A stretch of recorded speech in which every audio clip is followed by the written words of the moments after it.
Hello दोस्तों, मैं हूं गौरव एंड पिछले वीडियो के अंदर अपन ने ग्लोबल सेकेंडरी इंडेक्स के बारे में देखा था। इस वीडियो के अंदर अपन बात करने वाले हैं कि पॉइंट इन टाइम रिकवरी क्या होती है और उसको अपन कैसे अचीव कर सकते हैं डायनेमोडीबी टेबल के अंदर। तो सबसे पहले बात करते हैं पॉइंट इन टाइम रिकवरी। ठीक है, तो यूं मान लीजिए कि आपके टेबल में कॉन्टिन्यूसली डेटा डाल रहे हैं। अभी डेटा डाल दिया, फिर थोड़ी देर बाद डाल दिया, फिर थोड़ी देर बाद डाल दिया एंड ऐसे आपके डायनेमोडीबी टेबल के अंदर डेटा आ ही रहा है। बट कहीं पे जाके कुछ ऐसा मैश हो गया कि या तो कोई गलत डेटा आ गया या फिर कोई नॉइसी डेटा आ गया। ठीक है, और या फिर डेवलपर ने कुछ ऐसी क्वेरी चला दी जो नहीं चलानी चाहिए थी। फॉर एग्जांपल, उसने कुछ ऑर्डर्स आए थे आपके पास आपके वेबसाइट पे, और जो डेवलपर है या फिर कोई ऐसा बंदा जिसके पास एक्सेस है आपके डायनेमोडीबी टेबल का, उनसे वो डेटा गलती से डिलीट हो गया। तो आप वापस से रिट्राइव कैसे करोगे? ठीक है, तो डायनेमोडीबी टेबल के अंदर क्या होता है, आप यहाँ पे point in time recovery enable कर सकते हैं। तो पॉइंट इन टाइम रिकवरी जब आप इनेबल करोगे तो उसके बाद में जो डायनेमोडीबी है वो आपके टेबल का हर एक सेकंड का बैकअप रखेगा और उसके बाद में आप किसी भी टाइम पे रिट्राइव कर सकते हो। फॉर एग्जांपल, आप डायनेमोडीबी को ये बोल सकते हो कि मेरे को ये टेबल जो है उस टाइम की टेबल चाहिए, कल रात में इस टेबल में क्या क्या डेटा थे, या फिर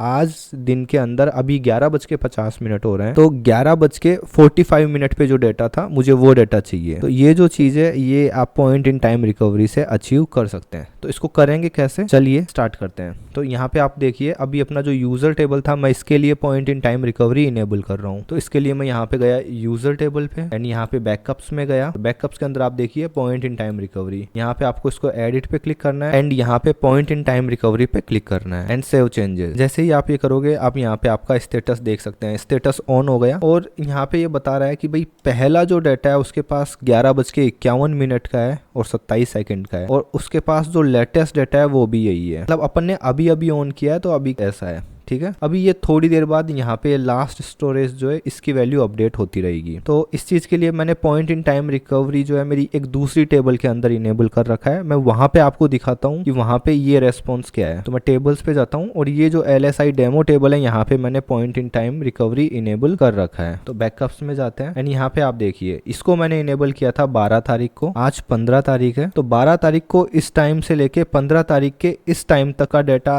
आप किसी भी टाइम का डेटा आप यहाँ पे ले सकते हो। उसके लिए आपको सिंपली क्या करना है, रिस्टोर पे क्लिक करना है। ठीक है, और ये मैं आपको इस टेबल के अंदर इसलिए करके दिखा रहा हूँ क्योंकि वो जो टेबल है उसके अंदर ये चीज आने में टाइम लगेगा और रिकॉर्डिंग टाइम इंक्रीज हो जाएगा। तो यहाँ पे जस्ट रिस्टोर पे क्लिक करना है एंड आपसे ये पूछेगा डायनेमोडीबी कि आपका जो टेबल जो आपको रिस्टोर करना है उस टेबल का नाम क्या दोगे। तो सपोज मैंने नाम दे दिया test point in time recovery. ठीक है, आपको लेटेस्ट चाहिए तो आप लेटेस्ट डेटा उठा सकते हो, या फिर किसी एक स्पेसिफिक डेट और टाइम का डेटा चाहिए तो आप यहाँ पे करो। यहाँ पे आपको स्पेसिफिक डेट देनी है। फॉर एग्जांपल मैंने दे दी 13 एंड यहाँ पे आप टाइम दे सकते हो 12, जो भी जिस भी टाइम का आपको चाहिए। ठीक है, एंड यहाँ पे आप देखिए अगर उसके अंदर सेकेंडरी इंडेक्स होगी तो वो भी आ जाएगी। तो अपन विदाउट सेकेंडरी इंडेक्स के अपन इसको रिकवर करवाने वाले हैं। एंड अगेन आप सेम रीजन में भी कर सकते हैं एंड क्रॉस रीजन में भी कर सकते हैं। तो अपन तो सेम रीजन के अंदर ही करने वाले हैं ये। एंड इसके बाद में आपको जस्ट रिस्टोर पे क्लिक कर देना है। और सबसे अच्छी चीज़ ये है कि जो भी टेबल रिस्टोर होगी वो बहुत जल्दी हो जाएगी, ऐसा नहीं है कि उसमें टाइम लगेगा। तो अभी अपन चलते हैं टेबल्स के लिस्ट में एंड अभी आप देखिए यहाँ पे 4 टेबल आ चुकी है और ये देखिए ये जो टेबल है ये रिस्टोरिंग आ रहा है।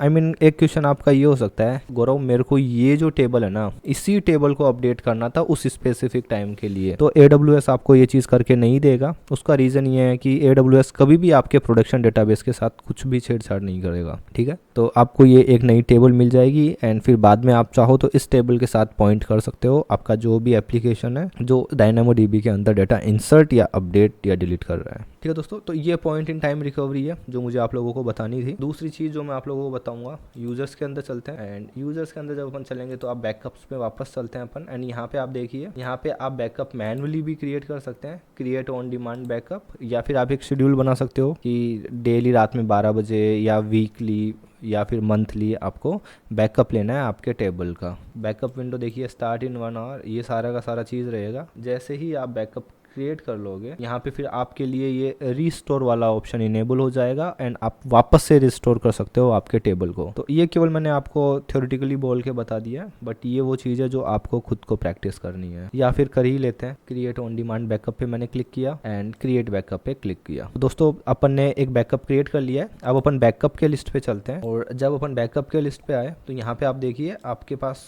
कुछ जॉब्स यहाँ पे आ चुकी है एंड यहाँ पे आप देखिए व्यू बैकअप जॉब डिटेल्स। तो अब जब आप इस पे क्लिक करोगे तो आपका जो भी जॉब से जो रनिंग होगा वो आपको यहाँ पे दिख जाएगा। तो आप यहाँ पे देख सकते हैं। तो बैकअप जॉब्स जो है वो अभी के केस में ये बैकअप जॉब्स अभी रनिंग है, तो इसको कंप्लीट होने का अपन वेट करते हैं। तो दोस्तों आप यहाँ पे देख सकते हैं ये जो स्टेटस है ये कंप्लीट हो गया है, और इसको कंप्लीट होने में ऑलमोस्ट 5 मिनट लगे हैं। आप ये देख सकते हैं क्रिएशन टाइम जो है वो ये है, और जो ये कंप्लीट हुआ है वो इस टाइम पे हुआ है। अब अपन वापस से अपने DynamoDB टेबल्स के अंदर चलते हैं, बैकअप्स के अंदर चलते हैं एंड ये जो चीज़ है इसको अपन रिफ्रेश करते हैं। तो आप देख सकते हैं यहाँ पे एक बैकअप क्रिएट हो चुका है। अगेन इस बैकअप को सिलेक्ट करना है, रिस्टोर पे क्लिक करना है। आपसे ये रिस्टोर टेबल का नेम पूछ रहा है, आप टेबल का नेम डाल सकते हैं एंड रिस्टोर पे क्लिक कर सकते हैं। पहली चीज तो आप कर सकते हैं। तो दोस्तों इस तरीके से अब आप देखो DynamoDB, यहाँ पे चलते हैं अपन टेबल्स के लिस्ट में, और टेबल्स के लिस्ट में आप देख सकते हो यहाँ पे वो जो एक नई जो टेबल थी वो भी अभी आ जाएगी। तो वेट करते हैं उस टेबल को आने का। तो दोस्तों आप यहाँ पे देख सकते हैं जैसे ही मैंने पेज रिफ्रेश किया तो यहाँ पे ये यूज़र रिस्टोर्ड करके एक नया टेबल बन गया है। तो दोस्तों इस वीडियो में अपन ने सिंपल सा क्या देखा है, इस वीडियो के अंदर अपन ने सिंपल सा ये चीज़ देखा है कि कैसे आप एक टेबल का बैकअप ले सकते हैं एंड कैसे उस बैकअप से एक टेबल को रिस्टोर कर सकते हैं। ठीक है, तो दो चीज़ तो ये देखिए, बैकअप लेना एंड उस बैकअप से रिस्टोर करना। फिर उसके बाद में अपन ने देखा है कि आप पॉइंट इन टाइम रिकवरी कैसे इनेबल कर सकते हैं, और जब point in time recovery enable हो गया उसके बाद में आप कैसे किसी एक स्पेसिफिक पॉइंट पे जाके आपके टेबल को रिट्रीव कर सकते हो या रिट्राइव कर सकते हो। ठीक है दोस्तों, तो इस वीडियो के अंदर इतना ही। अगले वीडियो के अंदर अपन देखेंगे ग्लोबल टेबल्स के बारे में, वो क्या होती है और कैसे आप उसको यूज कर सकते हैं। एंड उसके बाद में अपन देखेंगे export to S3 and import to S3। ठीक है, और उसके बाद में फिर अपन DynamoDB जो सर्विस है उसको अपन खत्म कर देंगे अपने वीडियोस के अंदर। तो दोस्तों इस वीडियो में इतना ही, मिलते हैं अगले वीडियो में। Bye bye.